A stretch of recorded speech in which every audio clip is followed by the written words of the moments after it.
Assalamualaikum warahmatullahi wabarakatuh. Waalaikumsalam warahmatullahi wabarakatuh. Alhamdulillah, salatu wassalamu ala Rasulillah wa ala alihi wa sahbihi wa mawala. Asyhadu an la ilaha illallah wa asyhadu anna Muhammadar Rasulullah. Allahumma shalli ala Muhammad wa ala ali Muhammad. Alhamdulillah teman-teman, kembali kita bisa bertemu dan berkumpul di room Zoom ini ya secara tatap maya ya, bukan tatap muka. Alhamdulillah kita masih diberikan kesehatan sehingga kita masih bisa memenuhi kewajiban kita untuk melanjutkan perkuliahan kita. Baik, tanpa memperpanjang mukadimah, kita langsung saja mulai perkuliahan kita pada siang ini. Sebelumnya kita awali dengan mengucapkan bismillah. Bismillahirrahmanirrahim. Untuk materi pada hari ini itu kita melanjutkan filsafat matematika di bab 2 ya yang akan disampaikan oleh Mbak Sasmita Mutiara. Baik, kepada Mbak Sasmita Mutiara, waktu dan tempat dipersilakan. Baiklah. Sebelumnya Assalamualaikum warahmatullahi wabarakatuh. Waalaikumsalam warahmatullahi wabarakatuh. warahmatullahi wabarakatuh. Saya akan memaparkan materi di bab 2 yaitu tentang rekonseptualisasi filsafat matematika.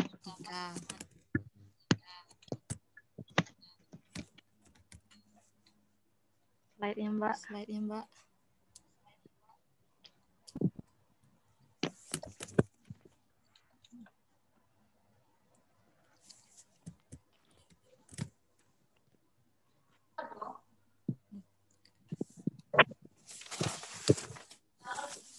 Rekonseptualisasi filsafat matematika yang pertama itu ada tentang ruang lingkup atau wilayahnya, yang menyatakan bahwa kebenaran matematika adalah pasti secara mutlak dan bahwa matematika adalah pengetahuan yang pasti dan satu-satunya yang pasti, pengetahuan yang objektif dan tidak perlu dipertanyakan. Di sini ada tiga pandangan atau ruang lingkup. Yang pertama adalah ada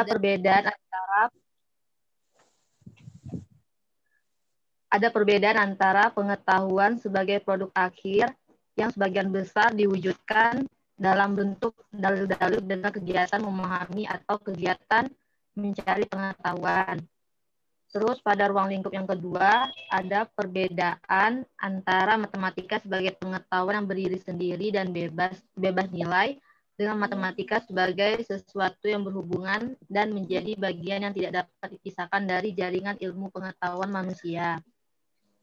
Yang ketiga, matematika sebagai ilmu yang objektif dan bebas nilai karena hanya terfokus pada logika internalnya sendiri, dengan memandang matematika sebagai bagian yang menyatu dengan budaya manusia, dan oleh karena itu dipengaruhi oleh nilai-nilai manusia seperti halnya wilayah dan pengetahuan lainnya. Pada ruang lingkup pertama, yaitu ada dua pandangan. Yang pertama, pandangan absolutis, yang dimana pandangan absolutis ini terfokus dalam bentuk dalil-dalil yang sudah selesai dan dasar-dasar kebenarannya. Sedangkan menurut pandangan pasibilis, yaitu mampu memberikan gambaran dan penjelasan yang baik tentang matematika secara utuh. Pandangan ini sangat berhubungan dengan konteks penciptaan pengetahuan dan asal-usul matematika.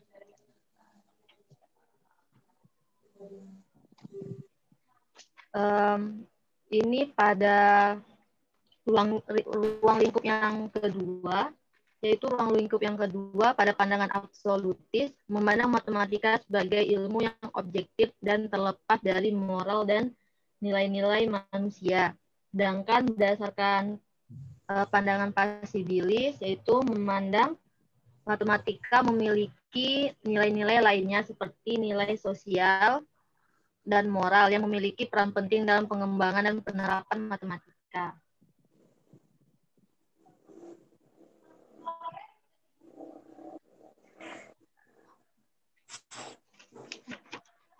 Next lagi, Mbak. Yang kedua tadi udah.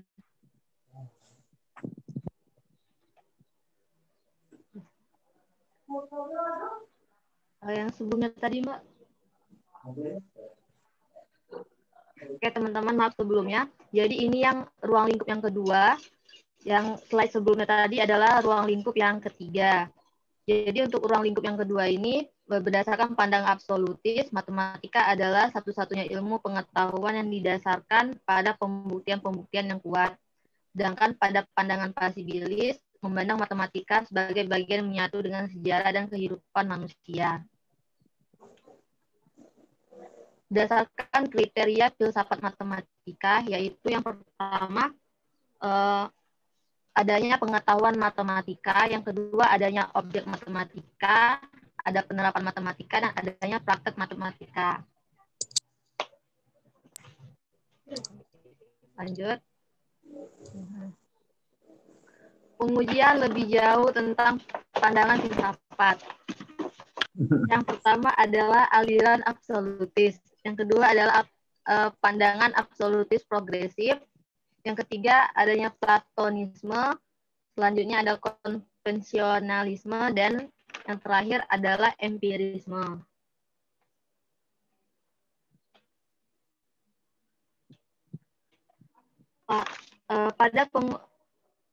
Pada pengujian lebih jauh tentang aliran-aliran filsafat, pada bagian empirisme itu, pandangan empiris tentang pengetahuan matematika menyebutkan bahwa kebenaran matematika adalah generalisasi empirik atau pengamatan. Dan di sini terdapat beberapa kritik menurut para ahli berdasarkan peninjauan empirisme. Yang pertama itu ketika pengalaman kita berlawanan dengan kebenaran matematika dasar, kita akan menyangkalnya. Kita justru akan berasumsi bahwa mungkin ada kesalahan dalam pendalan kita karena ada kesepakatan bersama tentang matematika, sehingga kita tidak dapat menolak kebenaran matematika. Selanjutnya, kritikan yang kedua adalah matematika sangat abstrak dan begitu banyak konsepnya tidak memiliki keaslian dalam pengamatan di dunia nyata. Sedangkan yang kritikan yang ketiga, empirisme bisa dikritik karena terfokus secara eksklusif pada masalah-masalah fondasionis dan gagal menguraikan kecukupan tentang pengetahuan matematika.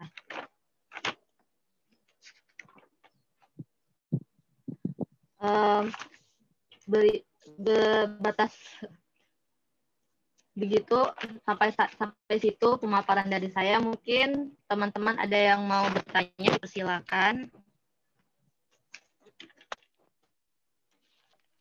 Baik, itu tadi materi yang sudah dipaparkan oleh Mbak Sasmita ya di bagian bab 2,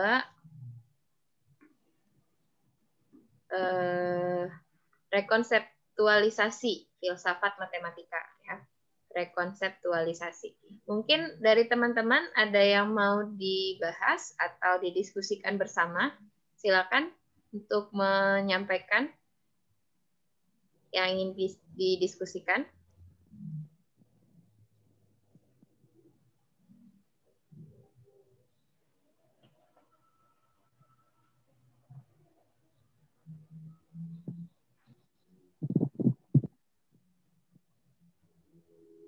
Silakan teman-teman kalau ada yang mau didiskusikan terkait materi bab 2 ya.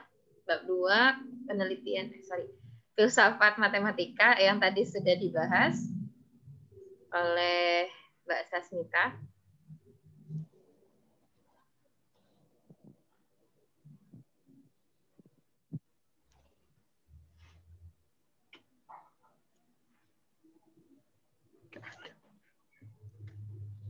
Tampilkan aja lagi slide-nya tadi.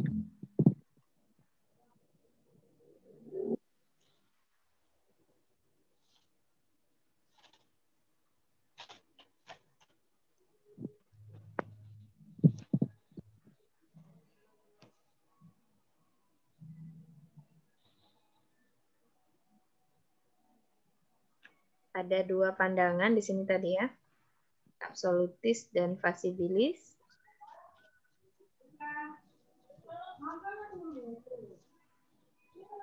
Kemudian ini ya, pengujian lebih jauhnya tentang pandangan filsafat ada beberapa, tadi ada 5. Kemudian berikutnya membahas tentang empirisme. Silakan, mungkin ada yang mau dibahas atau didiskusikan bersama oleh teman-teman.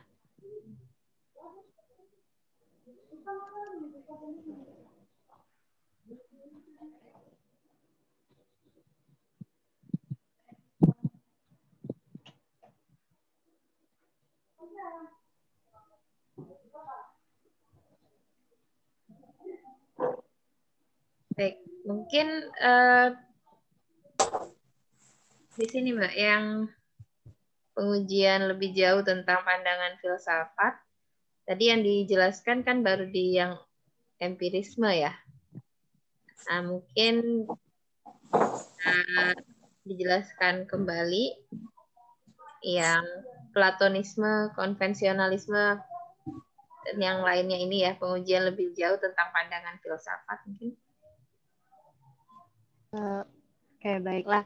Saya akan menjelaskan kembali tentang pengujian lebih jauh tentang pandangan filsafat.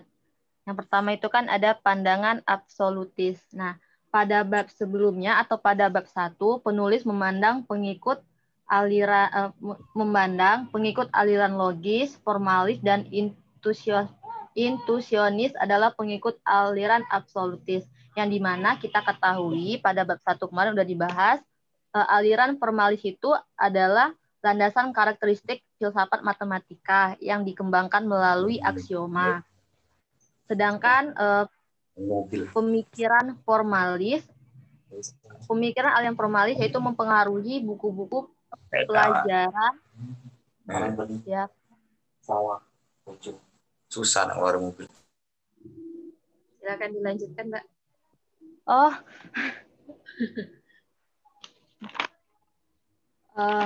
Selanjutnya tadi ke aliran logis.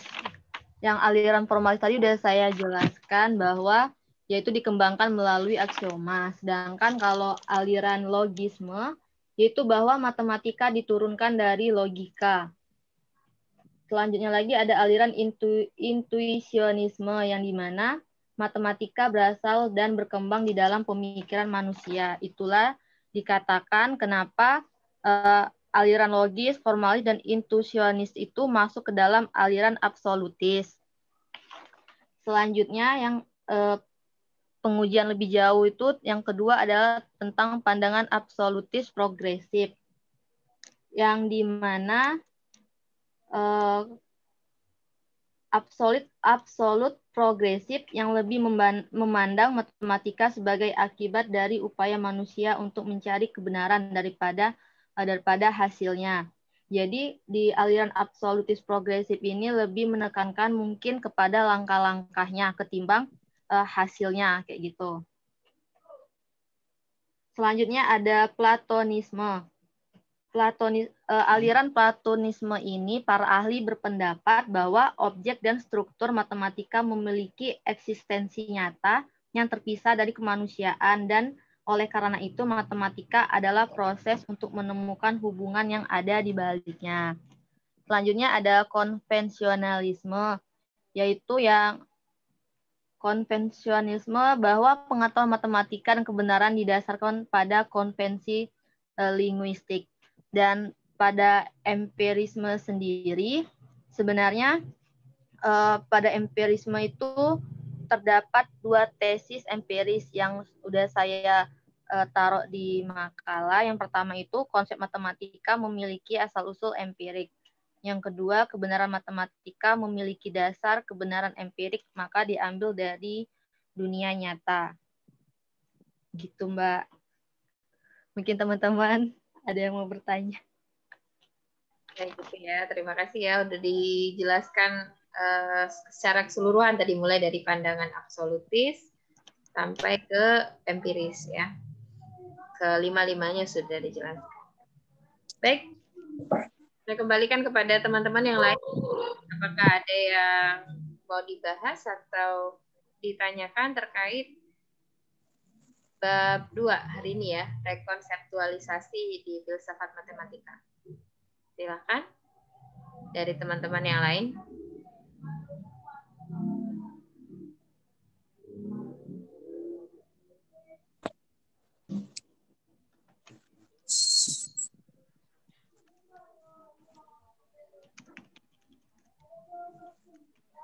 Ada?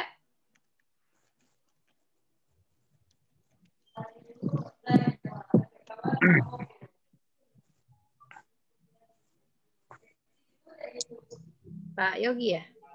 Atau Pak Sukiman yang tadi? Apa Mbak? Ada yang mau dibahas, Pak? Apa ya?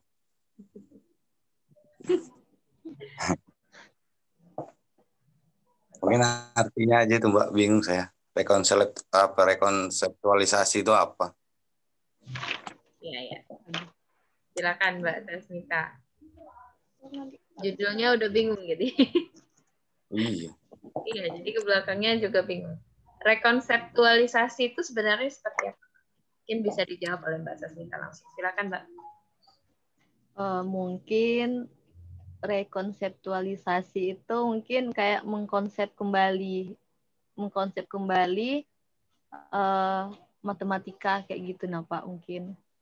Oh iya, itu ya. Mengkonsep kembali.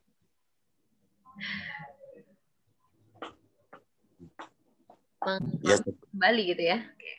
Dan mengkonsep. ya udah kalau kayak gitu jawabannya. Ada yes, teman-teman yang lain atau ada tambahan lagi Pak?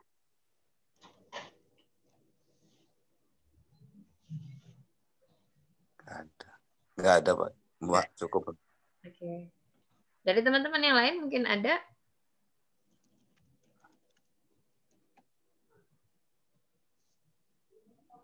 Ya. Ya, silakan Pak Sukiman. Jadi mohon maaf tadi saya tidak mengikuti dari awal karena ada sesuatu dan lain hal.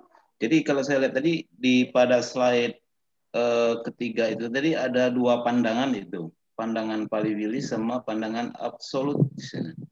Tapi Ya. pada slide 8 itu ya, slide 8 ya, ya slide 8 itu ada 5 pandangan sana.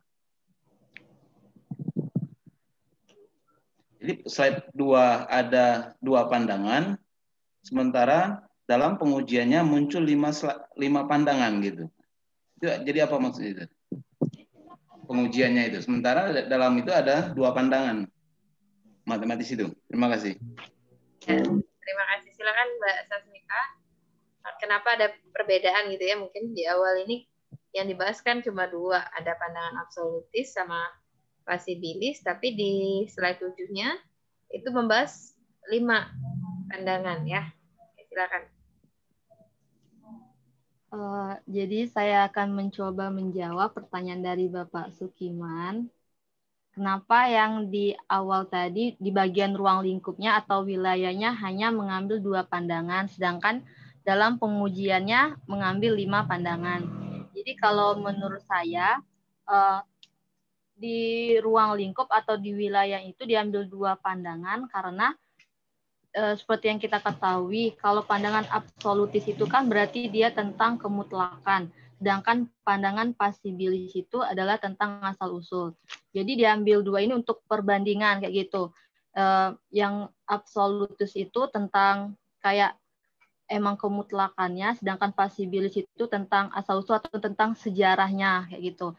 Sedangkan di peninjauan, di pengujian lebih jauh tentang aliran-aliran filsafat diambil 5 pandangan mungkin untuk melengkapi ini kali untuk memperkuat kayak gitu nah Pak. Kayak gimana ya? Kayak menguji untuk menguji sesuatu jadi kayak diambil lebih banyak lagi pandangan kayak gitu.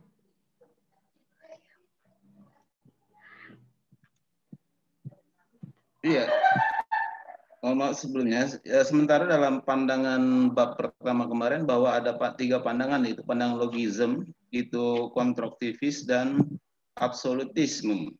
Nah, maksud saya kalau sekarang muncul 5 pandangan berarti dari ketiga 5 pandangan itu berarti ada pandangan terbaru itu, atau dia tergabung dalam pandangan absolut atau kan palibilis itu.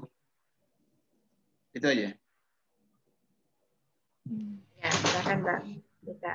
Mungkin karena yang kemarin masih gabung dengan yang kemarin juga ya. Iya, Kemarin ada 3 pandangan juga. Apakah yang 3 pandangan yang lama itu termasuk di salah satu dari 5 ini gitu? Bukan, maksudnya ini kan ada 5 nih. Apakah dari seumpamanya plotism itu masuk ke dalam pandangan, tergabung dalam pandangan absolutisme atau apa? Pecahannya gitu. Iya, tadi juga seperti Jadi itu. tergabung jadi dia terkait dengan yang di atas tadi. Ada 2 pandangan tadi, itu aja. Ada cabang pasti ada pangkal gitu. Baik, silakan Mbak Sasmita, sudah bisa dipahami ya yang dimaksud.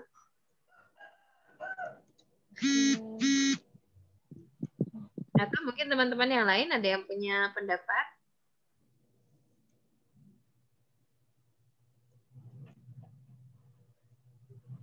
Terkait bagian yang pengujian lebih jauh tentang pandangan filsafat ini. Silakan, kalau ada.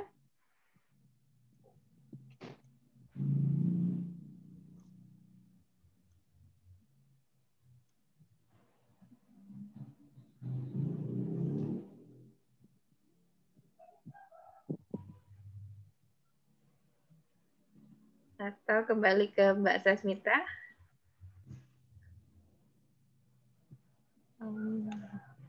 Bentar, Mbak. Ya, silakan teman-teman yang lain mungkin ada yang punya pendapat tentang pembahasan yang ditanyakan barusan.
Silakan teman-teman, mungkin ada yang mau menambahkan atau menyampaikan pandangannya, pendapatnya.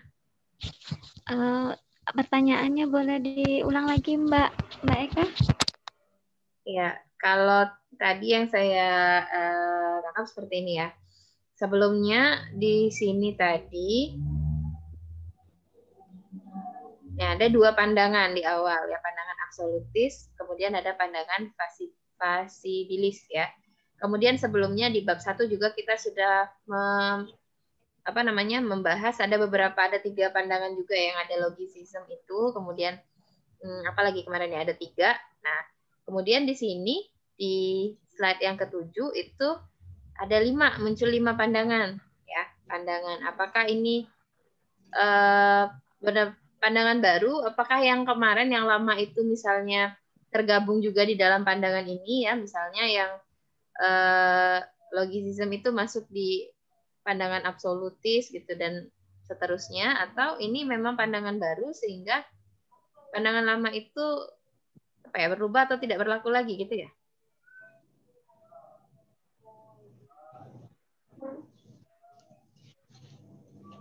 Atau masih bagian dari pandangan yang ada di sini, di 5 ini. Pandangan yang sebelumnya itu sudah kita bahas, yang di bab 1, kemudian yang di sini tadi juga ada absolutis dan fasibilis ini ya. Atau juga sama kayak ini, kayak kita skripsi itu, ada pembimbing 1, pembimbing 2, pas timbul pengujinya ada 4 gitu, ada 5. Oke ya. Jadi kaitannya apa namanya? Analoginya kayak gitu juga bisa dibuat seperti itu. Apakah tadi ya yang dua ini misalnya pembimbingnya ya, pembimbing satu, pembimbing dua gitu misalnya. Kemudian di sini muncul pengujinya gitu. Ada 5 orang seperti itu. Apakah ini memang berkaitan antara pandangan absolutis pasibilis di yang awal ini, kemudian di sini menjadi 5, apakah dia memang berkembang menjadi 5, ataukah sebelumnya memang sudah ada 5 ini, kemudian yang 2 ini tergabung di dalam 5 ini gitu. Mungkin ada teman-teman yang punya pendapat, silakan. Atau ada yang punya jawaban gitu ya, seperti apa?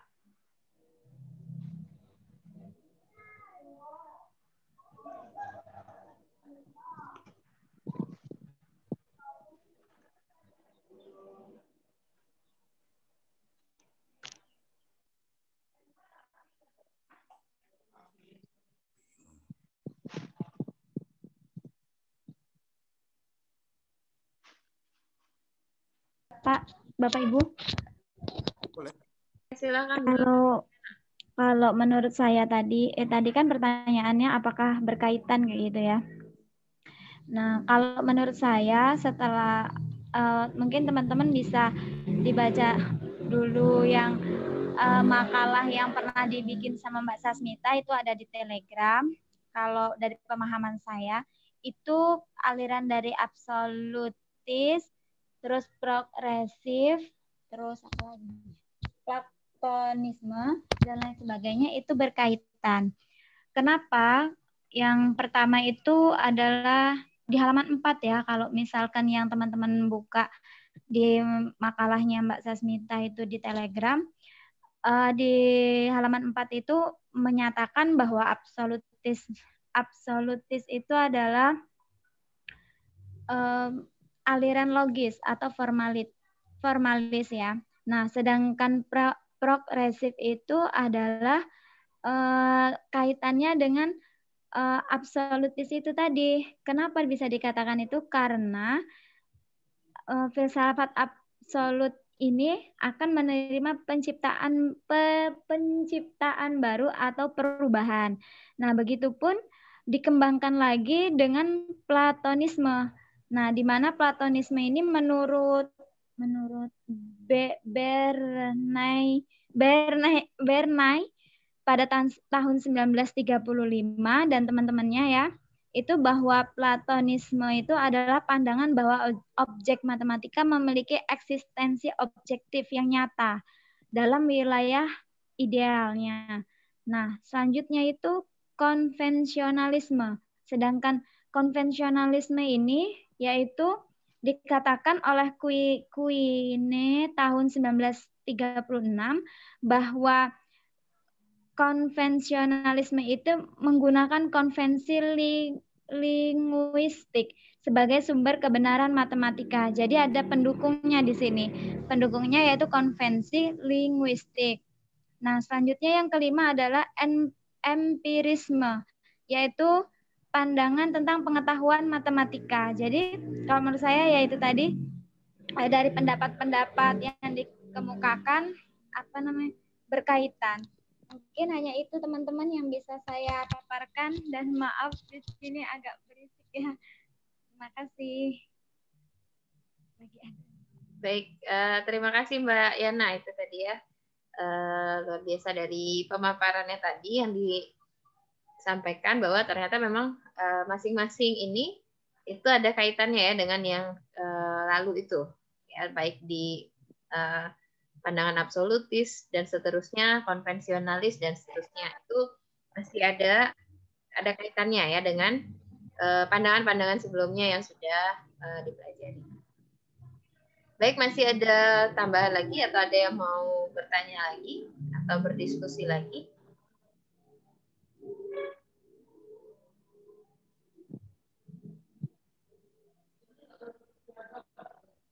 Tidak ada.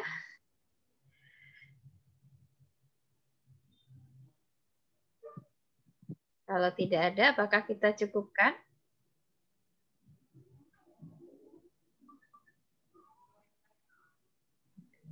karena materinya sudah cukup jelas ya, terangkum dalam PowerPoint-nya tadi dan sudah dijelaskan juga. Apakah masih ada tambahan teman-teman sebelum kita akhiri ya kalau tidak ada lagi? Baik, Assalamualaikum warahmatullahi wabarakatuh. Waalaikumsalam warahmatullahi wabarakatuh. Oke, saya tidak mengikuti secara komplit, tapi paling tidak saya juga nanti mendapatkan secara lengkap kalau Mbak Eka sudah susun dalam YouTube. Mudah-mudahan nanti bisa di-upload. Saya mungkin bisa melihat bagaimana teman-teman sudah berdinamika dalam berpikir filsafat ini, ya. Jadi filsafat itu kan berkembang dari ketika Thales dulu, ya, itu bapaknya filsafat. Itu Thales, ya, itu pertama kali. Dan kemudian itu juga membentuk sebuah unsur deduktif yang luar biasa, ya. Jadi dalam pandangan yang sudah dibuat seperti yang sudah disampaikan oleh Mbak siapa tadi, Mbak Sasmita, ya, itu sudah hal yang sangat bagus, ya. Saya juga meskipun mungkin harusnya dikembangkan lagi menjadi lebih lengkap kalau emang referennya lengkap, tidak harus hanya sekedar dari miliknya Paul Ernest yang saya berikan itu, ya, tapi juga masih banyak lagi yang bisa dikembangkan itu, ya. Jadi pandangan-pandangan platonik dan lain sebagainya itu sebenarnya mengacu kepada pandangan absolutis dan pandangan fasibilis. Jadi dua pandangan itu pandangan pertama yang bisa dilihat dari filsafat matematika itu sendiri. Baru dari pandangan-pandangan itu maka pecah, dan itu nanti banyak sekali sampai sekarang pecah menjadi absolutis itu banyak sekali, ya, pandangan mutlak. Karena sifat-sifat deduktif gitu, ya. Sampai yang terbaru kalau teman-teman bisa melihat di Indonesia sendiri, ada salah seorang filosof yang begitu luar biasa namanya Profesor Suharto, sekarang sudah wafat, itu sungguh luar biasa, ya. Dan pandangan-pandangan terbaru sampai saat sekarang ini adalah sampai pandangan fasibilis ini sangat berkembang. Seperti halnya kalau kita sudah berbicara tentang himpunan saja, ya, itu ketika kita bawa ke dalam filsafat, itu kalau pandangan absolutis maka yang namanya himpunan ya hanya memiliki bisa dipisahkan mana yang anggota, mana yang bukan anggota. Tegas dia, ini anggota, ini bukan anggota. Tapi ketika kita berbicara tentang himpunan itu sendiri adalah fase, maka ada filsafat fase yang sangat sekarang begitu berkembang sangat luas, ya. Maka itu akan berbeda sekali, ya. Dan suatu ketika pasti akan terus berkembang, ya, pandangan-pandangan filsafat itu, ya. Nah, baik itu mulai pandangan seperti yang sudah dituliskan di sini, ada 5 pandangan terakhir, mulai dari empirisme misalkan gitu, ya, konvensionalisme, platonik misalkan gitu, ya, kemudian absolut progresif dan seterusnya, seperti kemudian absolutis yang juga dituliskan di 5 pandangan terakhir yang ada dalam tulisan ini, itu baru yang diperlihatkan itu saja. Dan pada akhirnya ini kan kemudian dibahas di selanjutnya, nanti berbagai macam pandangan baru akan muncul, terutama kemudian ketika ditambah misalkan bahwa matematik itu diajarkan, maka akan muncul konstruktivis gitu, ya. Tapi kemudian muncul paradigma baru, etnomathematics misalkan, dan itu akan menjadi filsafat baru. Jadi ada filsafat konstruktivis, ada nanti pandangan dari etnomathematics, itu semua akan menjadi pandangan-pandangan yang semakin bagus, ya, semakin detail dinamika dalam pandangan-pandangan filsafat itu. Jadi pandangan filsafat itu nanti akan berkembang terus, ya. Ada yang orang menggunakan empirisme. Kalau empirisme secara matematik kita sangat sulit untuk bisa semuanya diempirikan. Saya pernah katakan kemarin kan, ketika kita berbicara angka atau bilangan asli saja, 1, 2, 3, 4, ditanya orang mana bilangan terbesar dalam bilangan asli itu, kita tidak akan pernah bisa mendapatkan itu. Maka tidak bisa dibawa ke dalam dunia empirik. Itu ketika kita berbicara dari situ saja, ya. Oleh karena itu kemudian kita menggunakan platonik misalkan, ya. Kemudian ada yang menggunakan konvensional, ada yang menggunakan absolutis progresif, ada yang cukup absolutis saja, dan lain sebagainya. Nah, ini semuanya akan berkembang terus sampai pada saat sekarang ini, dan ini kebetulan di bab 2, sebenarnya bab 3, bab 4, nanti sampai ke bab terakhir itu, sampai kepada filsafat pendidikan matematikanya, itu adalah mencapai pada tahapan membahas tentang filosofi dari Piaget, filosofi dari Vygotsky, filosofi dari Brunner dan seterusnya. Nah, itu nanti akan dikembangkan menjadi lebih detail lagi, ya. Kalau kita berbicara tentang matematik yang ansih yang sesungguhnya, itu tentu kita menggunakan yang sifat-sifatnya seperti platonik dan absolut misalkan gitu ya, atau fasibilis misal begitu ya. Nah, ini kan kita sangat sulit untuk seperti yang sudah diperdebatkan kemarin, ya. Ketika orang membicarakan tentang garis lurus saja, ya garis adalah gitu ya. Maka kalau kemudian sudah tidak sama dengan apa yang didefinisikan, jelas salah, kan gitu ya. Karena dia bernilai mutlak, ya benar dan salah, titik. Akan tetapi ketika kemudian kita berbicara tentang filsafat pendidikan matematika, maka ini bisa disimplifikasikan. Jadilah kemudian matematika sekolah, ya. Dan itu tentu menjadi sesuatu yang disederhanakan. Ya, akhirnya kemudian orang mendefinisikan dengan menggunakan pengertian yang sifatnya empirik atau pengertian-pengertian yang sifatnya informal. Artinya pengertian yang dipermudah untuk bisa dipahami oleh peserta didik. Tentu itu menggunakan apa? Menggunakan filsafatnya salah satunya adalah pandangan dari Piaget.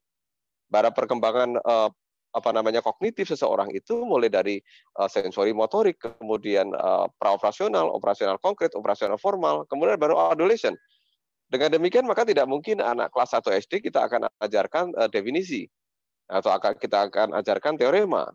Di SMP juga masih sangat mungkin sangat sulit untuk kita ajarkan sampai ke tahapan yang sifatnya deduktif murni.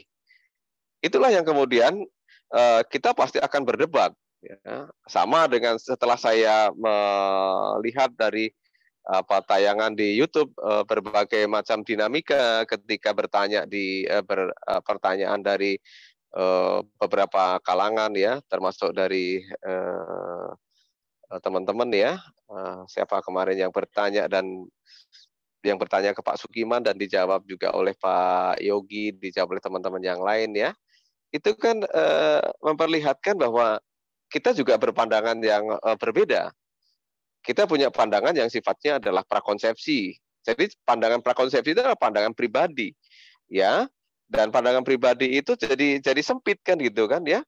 Kenapa pandangan itu menjadi sempit? Karena kita sering tidak memahami bahwa orang lain punya pandangan juga yang berbeda. Dan ada pandangan yang absolut, gitu ya. Pandangan absolut yang dimiliki oleh keseluruhan dari komunitas dan itu menjadi general. Karena dalam matematika itu ada 3 hal yang harus dipahami. Sekali lagi adalah proses abstraksi, yang kedua adalah proses idealisasi, yang ketiga adalah proses generalisasi. Ya.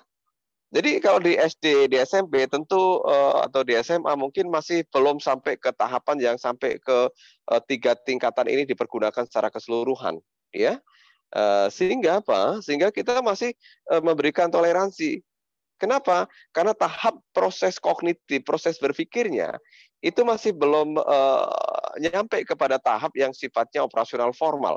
Kalau sudah operasional formal, maka kita sudah diperbolehkan untuk menggunakan yang sifatnya lebih absolut, ya, yang sifatnya deduktif lebih deduktif aksiomatik. Tapi kalau untuk anak SMP, untuk anak SD, nah itulah tujuannya, gunanya kita menjadi seorang pendidik, kita sebagai seorang guru itu mengerti bahwa kita mengajarkan atau memberikan sebuah proses pembelajaran di kelas itu adalah bagaimana siswa bisa belajar, bukan bagaimana guru bisa mengajar, ya.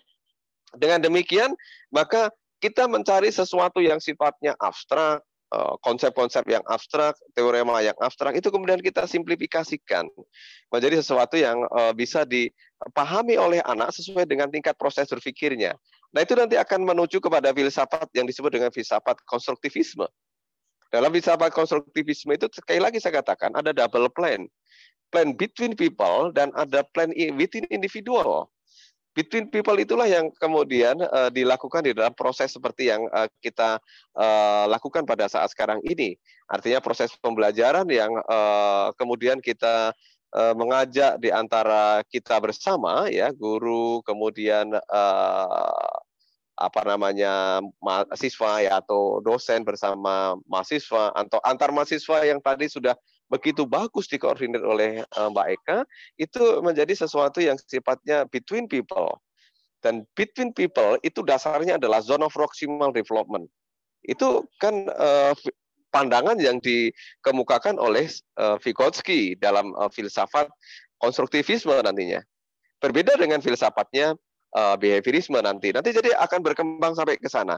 Nah, kita di tahap bab awal ini masih membahas tentang filsafat matematikanya. Kemudian nanti akan ada seperti kemarin sudah diutarakan adanya kritik terhadap filsafat matematika, ya, yang kemudian nanti akan kita coba kita derivasi menjadi filsafat pendidikan matematika untuk apa? Agar semua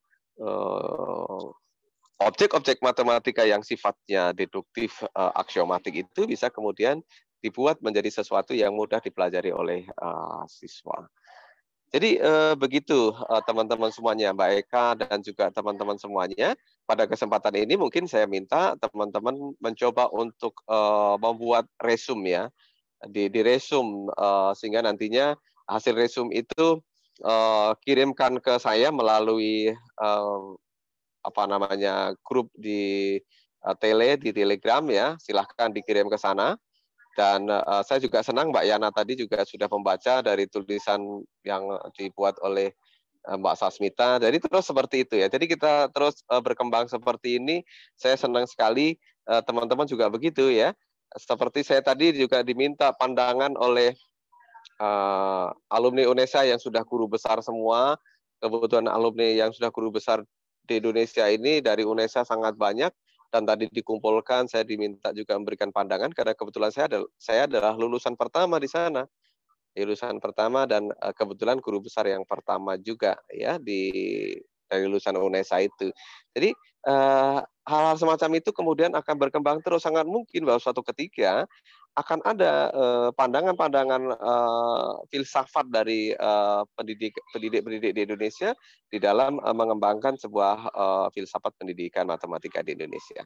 Termasuk juga tadi Pak Sukiman juga sudah mencoba melakukan sebuah pemikiran yang mendalam.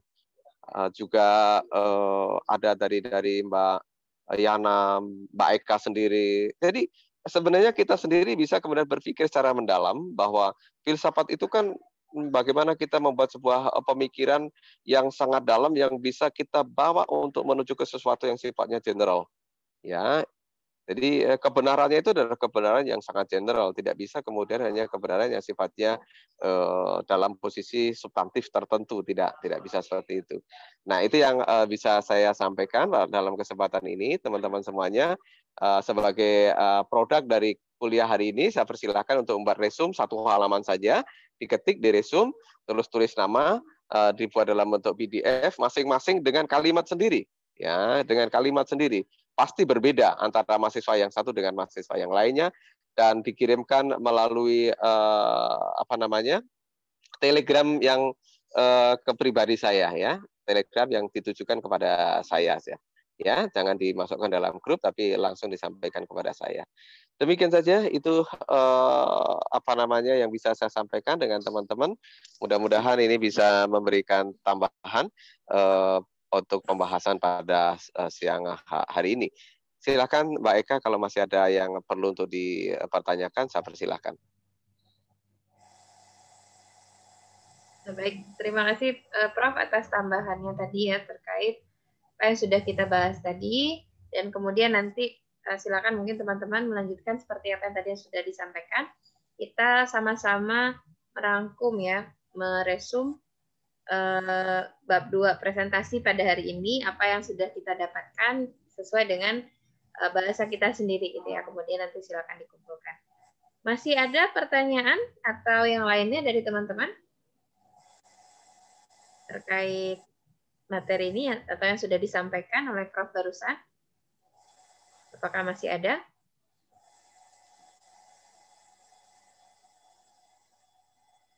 Baik, kalau tidak ada, apakah kita akhiri, Prof? Kalau tidak ada lagi? Ya, betul, Mbak Eka. Bentar, Silakan Mbak Eka. diakhiri. Oh iya, Bentar, masih Mbak Eka. Masih ada. Silakan. Bentar, Prof.